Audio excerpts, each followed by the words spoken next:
Mga kapuso, duha ka lalaki nga nagabulig sa babayi nga nabungguan sa motorsiklo ginsalakay isang taxi sa barangay Botong, Oton, Iloilo. Si Kim Salinas nakatuto. Makit-an sa sining nga video ang pagtumpok sa pila ka individual agud buligan ng isa ka babae nga ginbungguan sa motor. Mation-tion, naglabay ang isa ka taxi kag ginanado ang duha ka lalaki.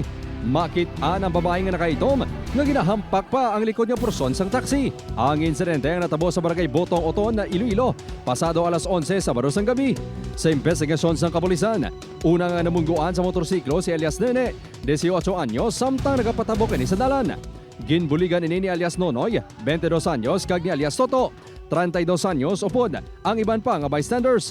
Nakaagom sang pilas kag gasgas sa guya, ulo, kalawasan kag malikawang ang tatlo ka persona nga lunsay yara naman sa maayong nga kondisyon sa ospital. After pagid sang pagbulig nila, accidentally pagid, may kapadulong nga taxi coming from Kabanbanan, nabungguan ang nag-alay-ay kay nini. Complain siya nga hindi ako nung ang lower, hindi mahulag.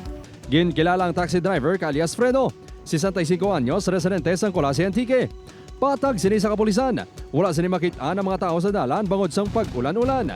Ini man ang rason sang 31 anyos nga rider sa motor nga una nakabunggo kay Elias Nene. Ang hambal sa mga bystanders, prior sa pag-ano sang taxi sa ila, may nag-assign ng may VA sa sa ahead sa iya. Galing kay wala iya matalupang dan kay tumudamol man ang ulan. Temporaryo nga ginkusturya ang duha ka driver. Apang ginrelease man sa kapulisan matapos mahusay ang magtimbang nga bahin.